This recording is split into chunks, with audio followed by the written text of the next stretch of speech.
What's up, guys? Coming at you again here with another episode of Tampa Bay Real Producers. This is the podcast made for real producers, by real producers, and of course with none other than real producers such as my man Jordan Myers. How you doing today, Jordan? Doing great, Don. Yourself? Yeah, I'm doing well. Good. I'm glad you can be here today. Yeah. Welcome to the podcast. We're excited to dive in to your story. As am I. If you guys don't know Jordan, he is the owner of Ascend Realty. We've actually featured Jordan in a previous episode, or I'm sorry, a previous issue of Tampa Bay Real Producers, the magazine.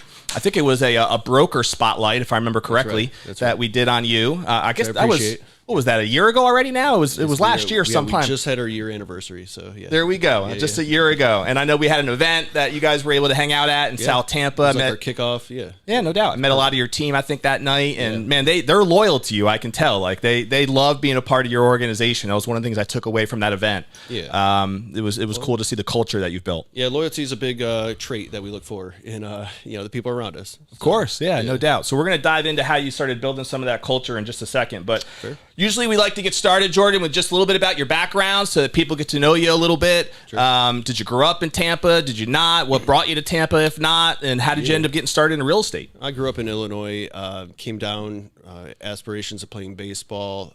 So I went to USF, played for like a week, and then ended up joining a fraternity, have a way better time. And I can relate to that. Yeah. Mm-hmm. And, it was kind of unique because I met everyone in the fraternity that had just started, and they were all from Tampa, where everybody else wasn't from Tampa. Yep. So these guys, showed me really Tampa, made it home. Yep. And then I just never left. So I got my Series 7 stockbroker license. I worked for Morgan Stanley in this building, so it's kind of coming full circle. Oh, wow. How about that? About 16, 17 years ago. Nice. But so... Little did you know you'd be here talking about on our podcast about your real estate business. That's right. So, 16 years later. Yeah, and that was like my dream job, right? Morgan Stanley, financial advisor, and then I lost everything in the Great Recession, like everybody else did, at that time. And 2008, 9. Yeah. And so I was like, well, can I mope around kind of like everybody else, or just kind of go after it? So I took some other management jobs in the meantime, and then was going to get back into finance, but I'd been burnt so bad that and then a Remax broker approached me, and he's like, I want you to come sell for me. I think you can make $150,000 in 2 years. I'm like, okay, yeah, that sounds nice. Okay. So we happen to be in a Remax office right now as well. So how about that? Yeah. Total full circle. Right? It is full circle. Yeah, it just, and I knew nothing about real estate. I didn't even know what granite was. I'm being facetious, but I knew nothing about it. And then talked and made. How did you meet the broker? I was actually working for T-Mobile at the time. Okay. And so. Right. So I'm like, I have my Series 7 license, and I'm working at T-Mobile. Mm-hmm. Right. And so I was like the manager there. So, we had just opened a store in Palm Harbor. And, again, I went out into the community, and I want to meet people. I got to get to the store, let people know about the store and everything. And then I started getting involved in chambers. And I really learned that it was right when phones were switching from flip phone to smartphone. Yep. And nobody knew how to use them. So I just went out and offered to all the chambers in the area of how to utilize the mobile technology, the new cell phones in your business. And then free classes, we had 80 people deep in all these classes. And then they started doing business with me because I was the expert in it. Yeah. And then we were number 4 in the nation, number 1 in the South region in our business accounts. We're beating stores like Philadelphia, Miami. Wow. And they had me on a national sales call. They're like, how you doing it? I'm like, I'm going to the Chamber of Commerce. And he's like, yeah, that doesn't work. I'm like, it doesn't work if you're just going out handing out your card. Right. But if you truly come from contribution and you try to help people start to know, trust you, how you do business. Yep. And then built that there. So then I had sold the Remax broker, every device you could think of. He was right next to us. So he's like, come sell for me. So we did. And then I just turned those relationships over to real estate. Yeah. But then you had to teach my database and how to think of me as now a realtor instead of the cell phone guy. That's the last thing you want to be thought of. Yeah. No. But so it's fascinating to know that you had this successful career in the stock world, right? And then I imagine the humility that you had to go through and that challenge that, you know, to end up just accepting a job selling phones, right, at T-Mobile. It's funny when you see these stories of people that really had to face those moments and how they responded back from that. I think we learn a lot about who we are as a person and our character in those type of moments. Yeah, no doubt. So, and I almost went back. So I'm like, if I'm going to do that, I want to get my CFP. There was a 5-year program at USF I was going to go through. I was like, do I really want to do that again? And I just took the leap of faith to real estate. And I mean, it could not have been a better fit as far as like the speed of the transaction kind of thing. You know, finance was a little slower. Yeah. So, but then I could use, especially, you know, I kind of got into commercial right away, which a lot of agents don't, but kind of using that finance background and kind of just looking at it as a whole for what people are trying to accomplish, doing an analysis of what they're, everyone's kind of in real estate in some way to make some money. Even on your primary residence, you want to make money on it. So let's just looking at it as a sound financial investment. Of course, you know, you can't predict the future in anything, but, you know, just maybe reducing some of that risk. So what year did you get licensed? 2012. Okay. And so that was in a RE/MAX office at the time, and you were working under someone's team for a while? No, I was just solo. I had no idea what I was doing. Oh, really? And that's just how it worked out. It didn't happen to be a lot of training there. So, and I had done a lot of community work with Keller Williams at the time, and like the team leader there.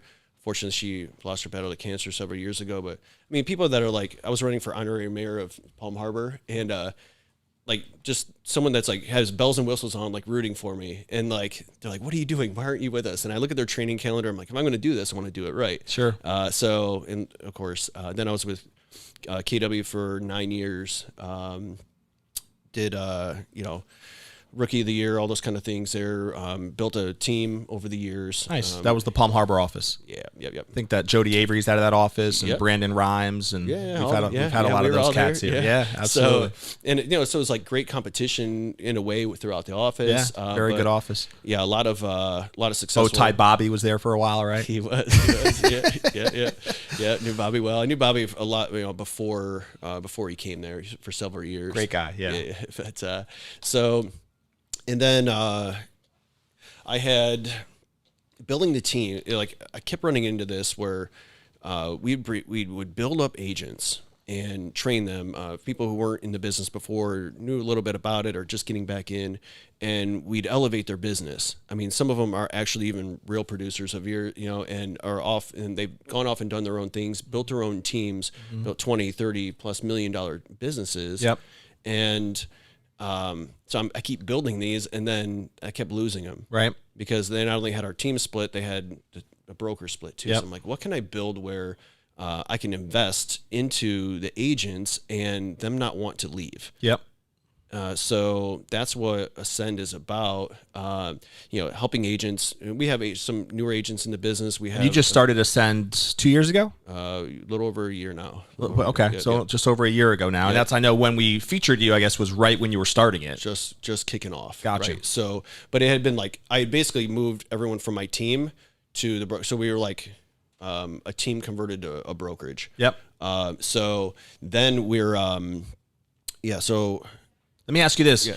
When you started with KW, did you start team building right away? Was that something that happened years into it? How quickly did you start going down the team building route? That, I wish it had been sooner. So it was, I didn't, again, not knowing anything in real estate.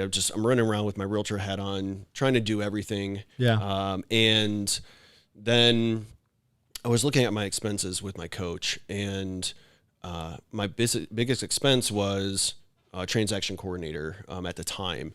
And first I was doing them all. I was up till 3 a.m. Trying to do paperwork, which is not my forte. You know, it's just you know, I was better suited as my lane as the sales role. Yeah. And then having a really good admin then in that part. So I was kind of freelancing the transaction coordination. Then my first hire was an admin. So we got real specific. There's a book, Rocket Fuel, that it really helps kind of balance those the visionary and integrator of who's doing what. Yep. We love shouting out books here. So, I mean, we rack up people's Amazon bills pretty good when they listen to this podcast. Perfect. Yeah. So, which I haven't read that one, but I've heard of it. Rocket Fuel is great, especially for someone who's starting a team. And I actually we did the panel a couple weeks ago. I had the book in my bag and I didn't want to leave the panel to go get the book, but it helps really just, to stay in your lane to help. So then again, because most agents, they get to the point where like, oh, everyone else is building a team, so I want to build it, or I don't, so I might as well just bring on some agents. And it's not really necessarily the way to do it, because agents just create chaos. Yeah. And for many people, they try to do it too quickly. Yeah. Or in some cases, they wait too long, and it's time to actually start trying to expand, because it's just finding that passion as to like, what's the real motivation for wanting to build the team, right? In the first place. Is it really just, if it's a money motivation, that's probably the wrong one. Always. At the end of the day. Yep. So I think it has to come from that element of like, you really want to share something and you feel like you have something to offer that's going to make a difference in people's lives. Sure. And so the team becomes a natural byproduct of that, right? Right. So when the team has to be, in my opinion, or like the business has to be self-producing in general, because then like if I was able to pass off leads, and it becomes about the agents and the people that you're working for in your organization, just like any other business. Like if their needs aren't met, then they're going to be looking for a different opportunity. So if there's not enough leads around, you don't have a good foundation of the business, I mean, it's just like going to keep turning it over. And, I've done it the wrong way, every single way you could think of it. Mm-hmm. Even with the brokerage, like just try, if you have something new, in my opinion, if advice to a new agent or something like that, it's, just go for it, take action, and then adjust. Like always be aware of everything that you're doing. And if you need to just make a slight adjustment, or I've had to burn like the brokerage to the ground twice of like, I thought we had the best system in place, the best CRM, and like everybody then hated it. Mm-hmm. And I was like, dang it. So we pulled that out, got it back in, but like just being willing to do that, just not stopping, like when something doesn't work out. Yeah. And I think, so maybe agents get frustrated with that, single agents when they first get into business. Did you find that your team had a fairly consistent element of growth over the decade that you were with KW there building that team? Or was it very roller coaster up and down years? Or like what was the peak year that you can remember, best year that you experienced, and the size of the team, and how did that shake out? Yeah, so it was probably about 2 years after I started the team, because again, when you're first learning, you're learning how do I write contracts? How do I sell a house? How do I have a good open house? How do I do those things? And then your next learning curve is, okay, now how do I make a really efficient process so I can provide great service? Because it's all about service. Yep. And then it becomes to, okay, once I get there, now I want more business. So how do I scale? And then it's, okay, well, usually that's hiring. So now I need to learn how to hire if you haven't like hired before. So learning, and then like the process there, like I was doing interviews with my assistant, interviewing agents. We were getting, probably 80 candidates a month at one time. Wow. And so we would pick the top ones, and then I would be having an hour conversation with every single one. We both would be. And I realized half of them we wouldn't hire. So I'm just wasting all those hours doing it. So then we got real specific on our process of hiring. We would do a call interview, a video interview. Then they got to me at that point. Mm-hmm. Once we got really efficient, then our talent we get real clear on what we were looking for. Then I had a phenomenal talent on our team. And then that's really where we started to really take off. That's huge. Yeah. How do you think you were, number one, generating so much interest? So you said 80 applicants a month. I think there are some people I've talked to who want to build a team, and they seem to struggle with even getting that much interest in candidates, sure, that are coming to them, right? So I don't know if this was an outbound marketing campaign that you had going on that was that let people know that you're building, and obviously people knew, of course, like, which I think in your background, it makes sense. Yeah. So you had something happening there that was creating enough awareness that, listen, we're recruiting, we're a place to be, and you're probably going to want to apply for this. Yep. I think it comes from a place which is smart, that once you've figured that out and you have all these leads coming in, then it's about how do I be more efficient with my time? And like you said, build the system so I can make sure I'm getting the quality people and knowing exactly what your process is to make that happen. But can you talk a little bit more about how you set that up and what went into this like awareness machine first, and then eventually narrowing down what makes a great candidate in your eyes as far as your team goes? Sure. Well, first it's getting clear on our values and what we're about. And then,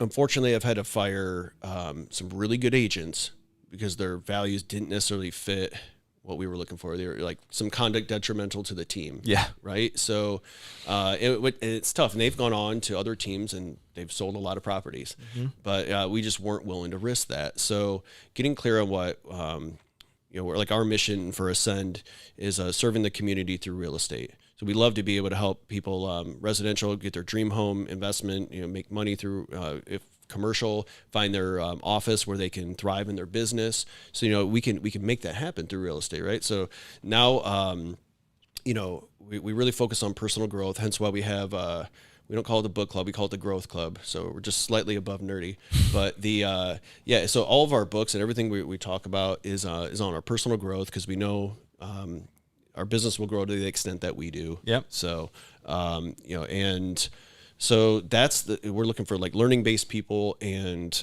people are committed to it. They don't necessarily have to be full-time. There's kind of a fit for everybody, but it's just like any team sport, right? Everyone has their roles, right? So, how many people do you have on your team now?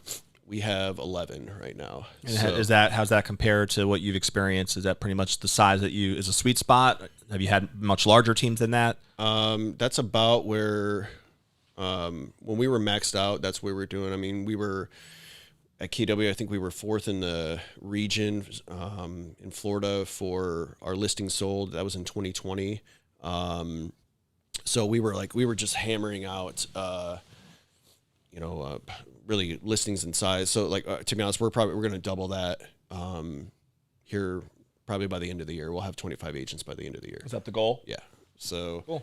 And we're on pace to do that, because now we've just, we've boosted out, now we're recruiting. So we have a consistent lead flow that is servicing our agents. Because we're actually, we give leads to our realtors. Do you still individually produce or no? Mainly commercial. So most of the agents in our brokerage are residential. Yep. So I'm handling the commercial stuff right now, and makes sense.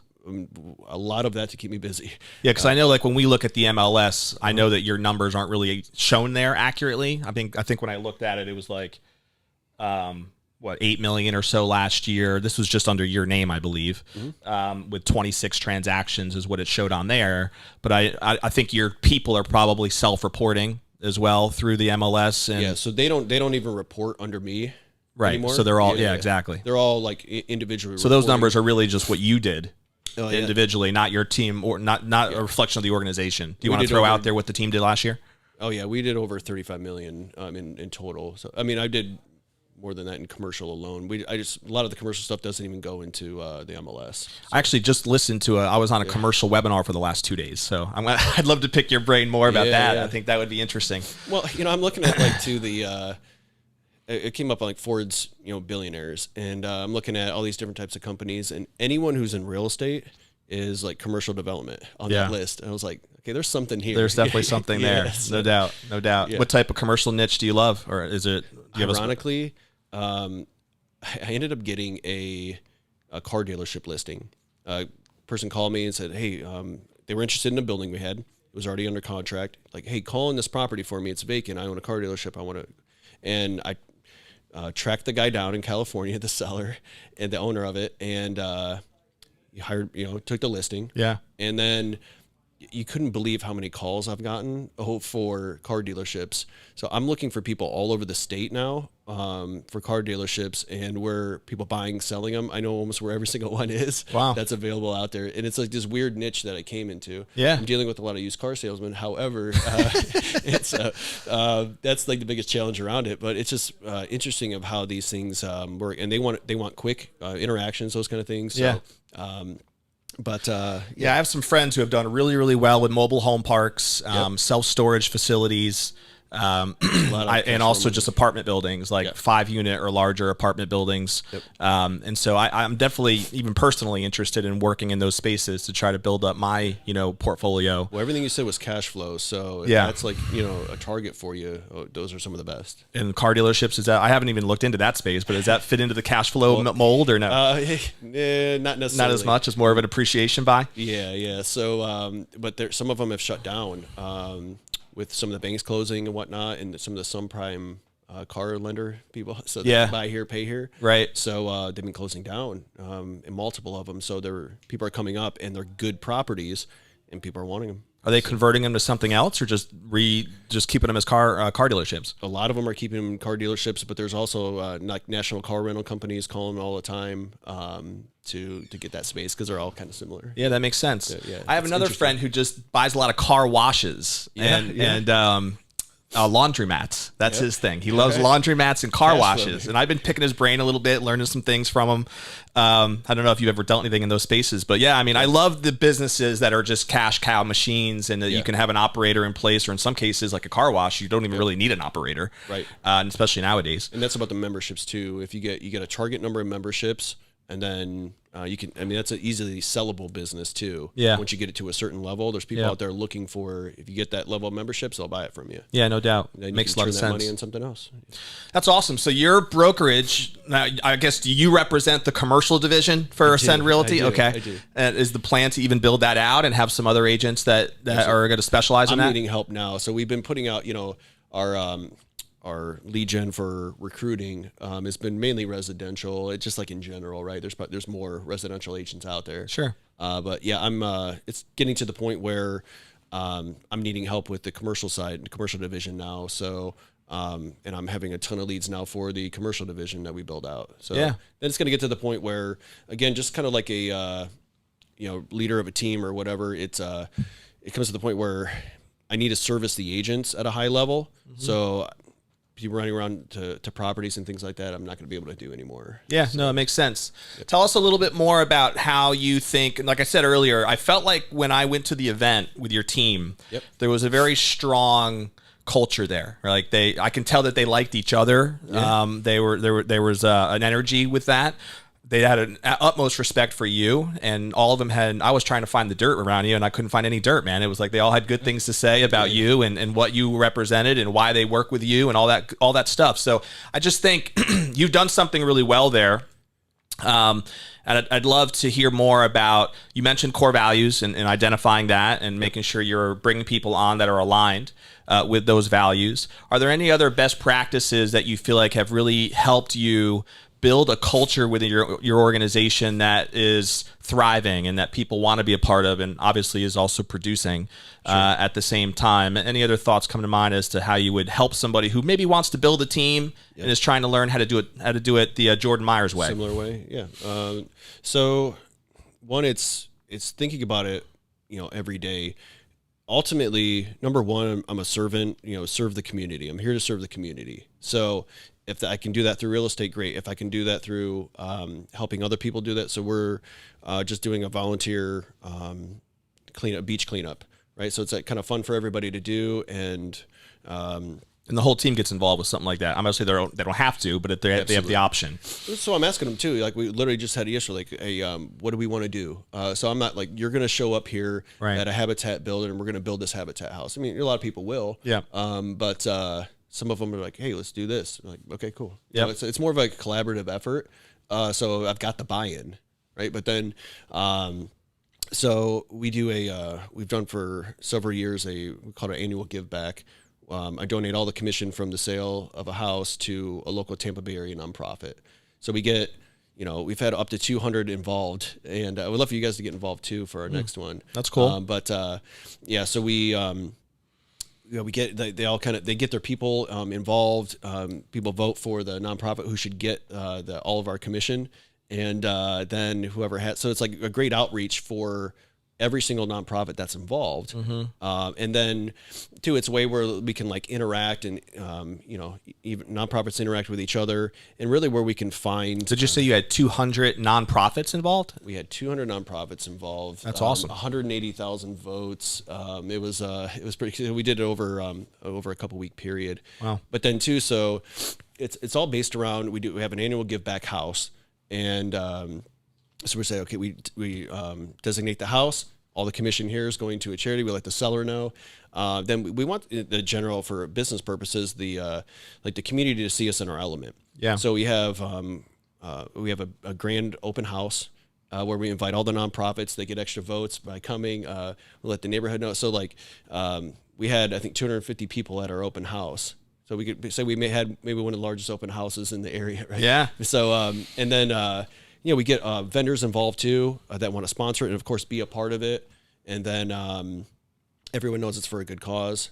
And then so they get to meet nonprofits that they may have not known about in the area, and get to meet the directors and the people, the heads of the social media and all this kind of thing. Yeah, that's cool. And then they get to reach out to like we had Big Cat Rescue was one of the recipients one year, and they had people from Australia like sharing our stuff. It's like, so it's kind of cool. Was the Tiger King there? I have no idea at the time, but he may have been. But and it's just like some of the reach was outstanding of how it happened. So.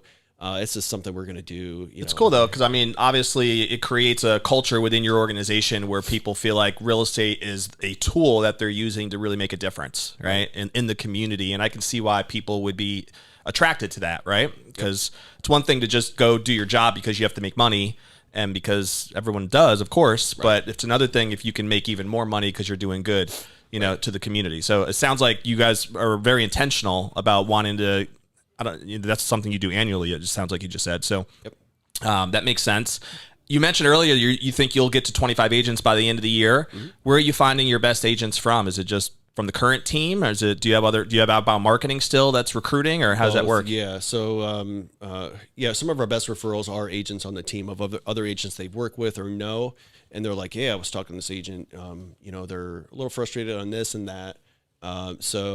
We'll have those conversations with them, and especially if their values already our agents align with us. Sure. Likely that agent does too. No doubt. Now, of course, we can. I've had some great conversations with agents who, that we've got through our prospecting, marketing as well, our recruiting processes. But So and some are fit, some are not, and that's totally okay if they're not.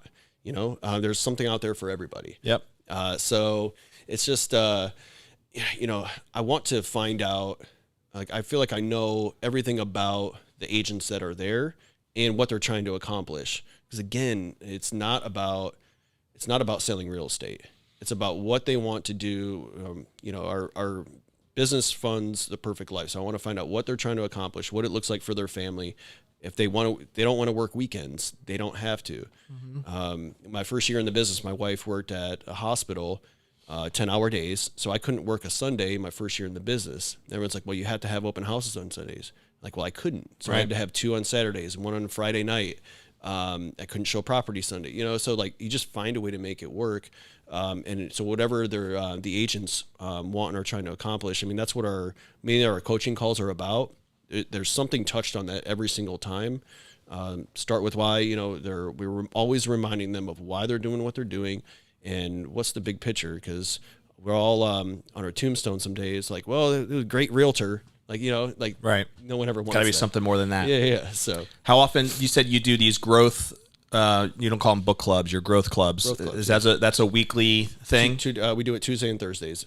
Okay. You're more than welcome to join too. Yeah. The 9 a.m. Hey, man, I'm all about that type of stuff, dude. I got some books to throw out there for sure. Yeah. So now we're trying to move through the books quicker, just so we can cover more. Like, even if you read a book a month, Are these part of your team meetings?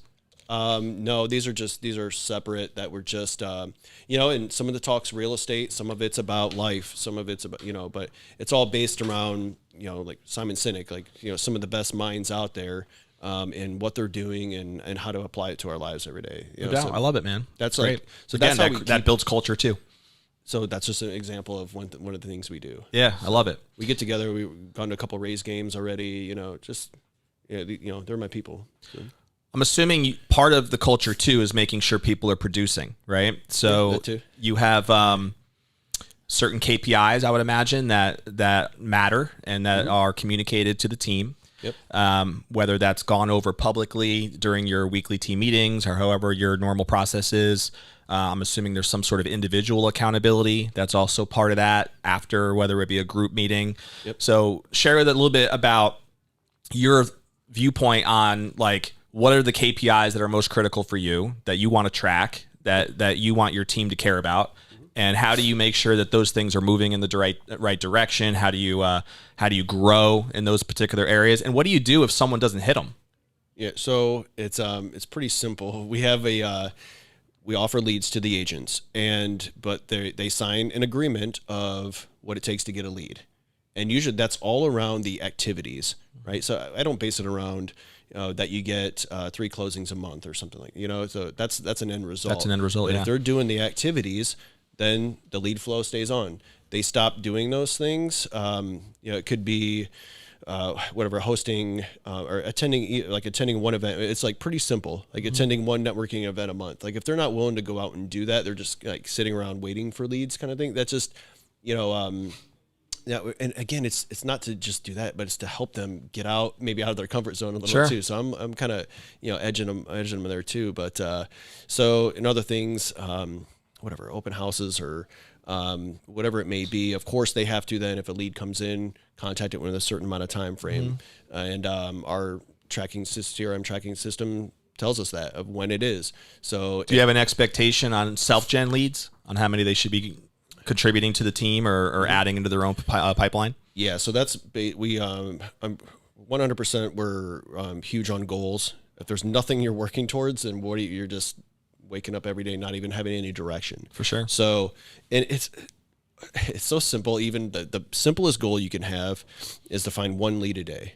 And 1 lead a day is just someone that we identify a lead as someone who has told us they're willing to buy or sell real estate in the next 12 months. If you can find that every day, no matter how you want to do it, I don't care how you do it. If you want to do it social media, if you want to go to an event, if you want to prospect for 3 hours a day, call, expires Facebook, whatever you want to do. I don't care, just like, I'm going to hold you accountable to that goal of the activity of doing that kind of thing. And then, if they have a lead goal, we know that on general, they're going to get X amount of leads from us. And then they're responsible for the coverage, the difference. So they have to be accountable to those numbers, and publicly I take as part of your meetings. Oh yeah. Yeah. So, and then like, it's no hide now, huh? Yeah. Like a guy right now, he had to have 7 leads this week, or we have a call tomorrow morning at 10 a.m. If he doesn't, he's going live on Facebook doing 20 push-ups. Oh boy. Saying why he didn't do it. Right. So like, there's got to be, there's public shaming as part of the culture too, huh? But then too, you can always have fun with that too. But, it's, then he's like, help me out here. I don't want to do any more push-ups. So, yeah, so it's just even those little things, but then it's always top of mind when we have that. So I used to have work with a coaching business. I would charge between $500 and $1,000 a month for real estate coaching. But now all of our agents, they get me that same half-hour week time frame, at no additional cost. So I'm still doing that same coaching with them, and it seems to be working. Like again, we've raised $20-30 million producers in the past. So I'm looking to continue to do that. Anyone who wants to do that, like that's like what we're Ascend. Like we don't settle Ascend. We're looking to ascend your business to the next level is what we're about. Yeah, I love it. Have you found since you started Ascend, is that solving the I'm developing these people and they're leaving problem that you described earlier? Or is there something that's keeping them within the organization? Is there a next level within Ascend that you think is helpful from the retention standpoint? Yeah, anyone who's like full-time and is producing like that on that level hasn't left. So far, it's working. Yeah. Yeah. That's awesome. So some people come and go for whatever reasons, or get out of the business, or get like great job offers, and real estate may not have been their passion. It was just a way to supplement their income at a time. So Sure. Everybody's different. Yeah. But people who are fully involved with it, and I ask them up front on a scale of 0 to 10, how accountable do you want me to hold you? And they're like, well, 9. Okay, well, this is what it takes on a 9. A 9. Yeah. I almost want to be a 10, but right. Give me some slack, right? Or if it's 10, it's like, okay, I want you to text me. You're texting me every single night. of what you whatever your goal is, one lead and one appointment a day. And so it's like 1 and 1 or 0 and 2 or 2, 3 and 1 or whatever it is. Yeah. So it's just like they know, and I don't, I'm not like they're micromanaging them, but it's just having that look over your shoulder, like, always helped me get into production. Totally. And like a lot of people have a negative perception when it comes to accountability, but it's one of the most important things that anybody can ever have if they're going to be truly successful. And once you most have it, people aren't disciplined enough to it. do it themselves. Oh yeah. Yeah. There's a great book called The 7 Disciplines of Execution. It sounds like you might have read it because it ties into the whole lead and lag measures thing that you discussed earlier. Yep. And it talks a lot actually in that book about how important some element of accountability has to be a part of your business plan, right? Whether that's through a coach or through something, something has to be set up that's going to be an accountability element, because we're just humans that it's too easy to fail when we're not having that in place. And so that's what a great coach does, really, at the end of the day. Yeah, and then sometimes too, I can help them like find really what their niche is. Of sometimes like even in real estate or without. Like, Don, have you ever had like something where you thought you were going down a direction and then something just pulled you completely in another direction? Like, wow, I can actually succeed in this. Yep. Like I don't know, maybe real producer. I don't know, Yeah. This wasn't my vision initially, but I've just kind of worked itself out. Yeah, no doubt. Does it seem like it's like a natural kind of thing, or? For me, I love real estate. So I've always loved, I'm not an agent, as you know, I'm not a licensed agent. So for me, it was always about investing in real estate. And when I started up the Snell Isle and Tierra Verde franchises through the parent company, I've always found that I connected with the real estate agents more than any other client that I had. Yeah. And so that when real producers became an option within that franchise, it was a bit of a no-brainer for me to at least pursue it. But for me, I'd never really thought I would even be in that franchise to begin with. That's a whole other story that we'll have to have me interviewed on for another episode. Yeah, we can turn that into it. Yeah, exactly. But I still, to this day, and this is why I was talking about commercial earlier, like I still feel like real estate investment on the commercial side specifically is really something that I'm passionate about, because I see the freedom in that. I see the opportunity to build the lifestyle that I want for my family. I have 5 kids. I want to be able to spend time with them. I want to have that financial freedom. I just read a book myself called Buy Back Your Time. Another great book I'd recommend to your team and your growth club. Okay. And it's just all about passive income, but doing it like in a way, I kind of believe passive income is a myth, because all passive income requires some work to get it set up properly. But this Buy Back Your Time book is really about building the lifestyle that I think many of us desire and want, and utilizing your opportunities to do that. So that's why real estate still is appealing to me to this day. Right. Yeah. And then it's just kind of, talking to an advisor, like, someone who's like in it, looking at commercial investments every single day, and like, okay, it's very simple. It's very simple to do. Yep. And then you can, just build, even if it's not like a home run right away, but it's a building there to get you to that next point. And it may only be like 2 or 3 properties away from you having that exactly what you want. Yeah. One of the things I love about commercial is it could be one property. Totally. Just one deal could change your life, Yep. One apartment building, one whatever. Yeah. I know of an off-market one too.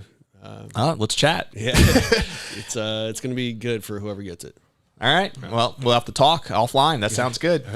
Let's talk a little bit more too about you personally, so that people get to know you a little bit more about you. You said you're married, right? How long have you been married now? Oh shit. She's not going to watch. Don't worry.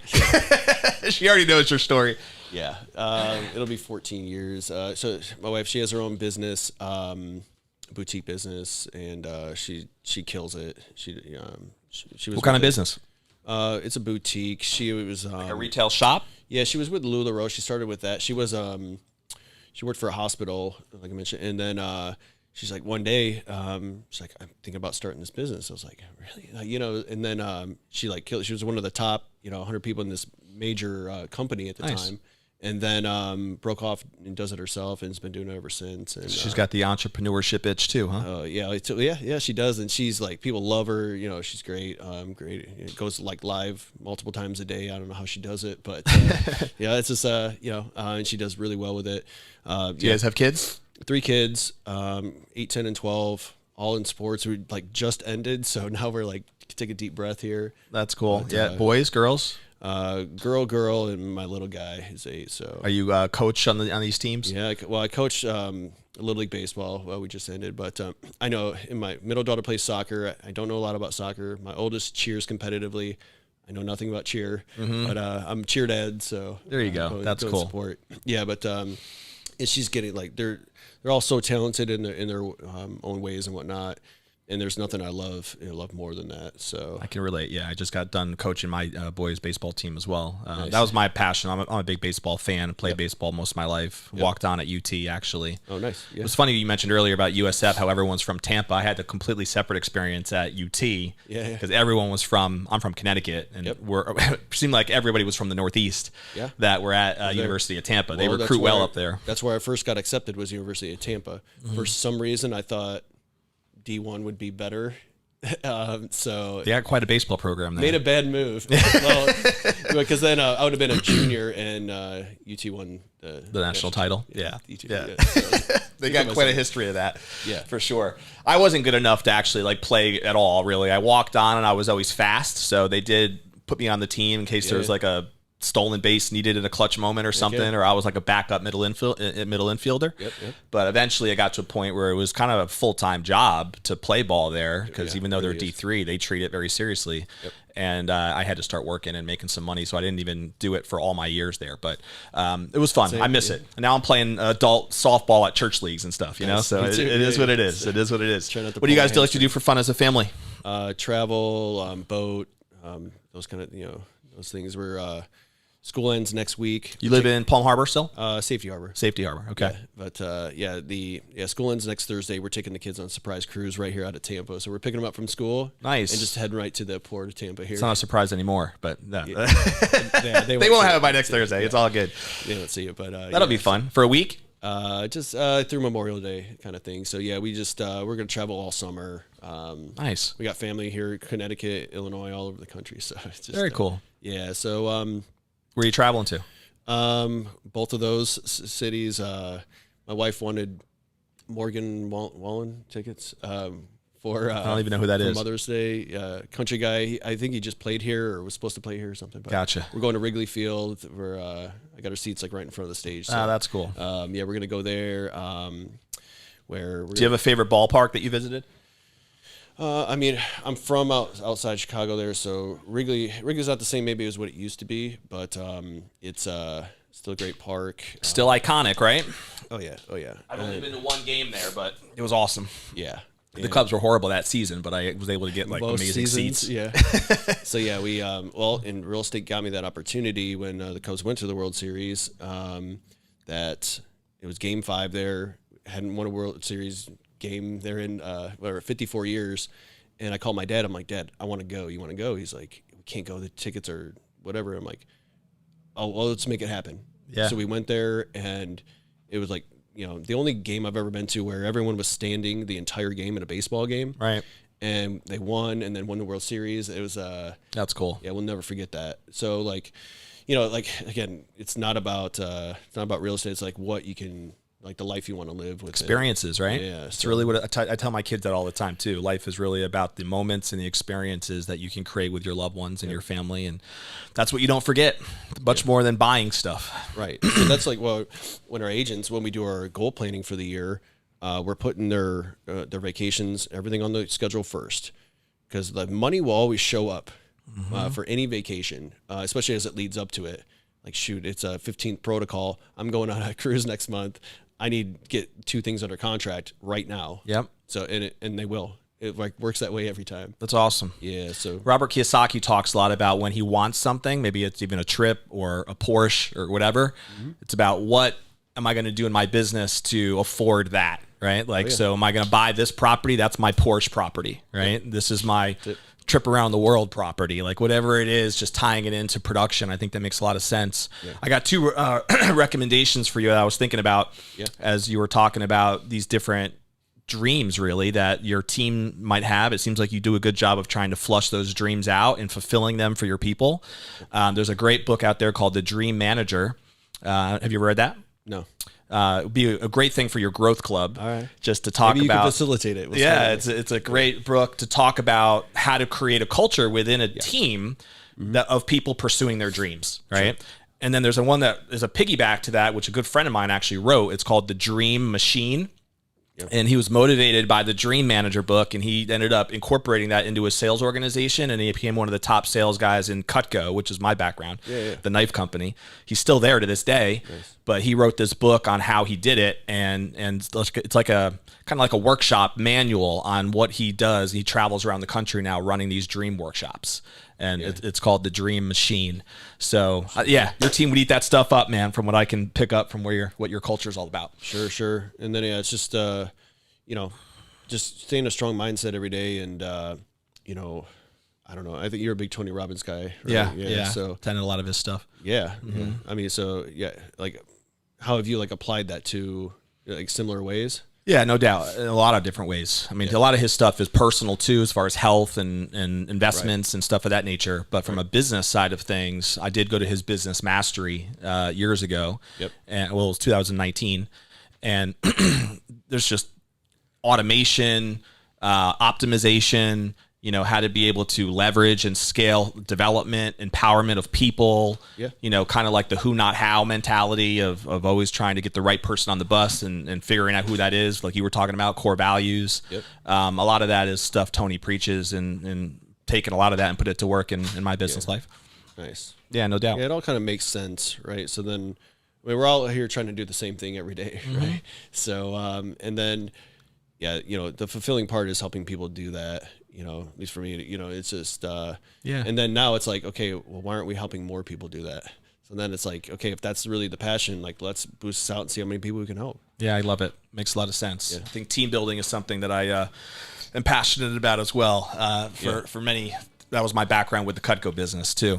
We're going to have a couple rapid fire questions, just a little bit more again about you. All right. One is, I know we talked a lot about books and clubs and growth and stuff. So is there a favorite, book or author, or maybe even a seminar that you've attended that you feel like has made a huge impact? Sure. Intentional Living by John Maxwell is one of my favorite books. I love John. Yeah. Atomic Habits, James Clear. That's really that got me on the action and adjust, like literally on everything we're doing. Because everything happens slowly, suddenly, and even if you don't catch it before it could be too bad, or all of a sudden you feel like you're not getting results, and all of a sudden you do. Anything, Tony Robbins, just like little stuff there, here and there. Simon Sinek's always, positive stuff. Some great YouTube content. Yeah, and our growth club is really based around a lot of those things. So again, just having any conversations based around it. Cool. Favorite food? Pizza, I guess. Pizza guy. All right. Well, I'm on like this keto. So if someone wants to get on your good side, they could just send you a nice, big pepperoni pizza, and you're good, huh? It's too easy. I'm like been this like Caesar salad thing lately. I'm just trying to be healthy. Total opposite of pizza.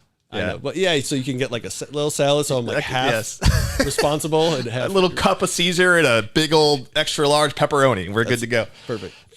And you mentioned a couple of your favorite vacations and stuff. You mentioned also all these different charities. I'm always curious, is there one particular organization that either you personally have been involved with, or that you feel like your team has been? Any one particular that stands out? Yeah, I mean, well, we're I'm a Copperhead Charities. We put on the Valspar tournament every year. That's really important to us. A good friend of mine is the CEO of Habitat for Humanity of Pinellas and West Pasco, and so we're one of their preferred realtors. We help them find property so they can build their habitat homes on. Awesome.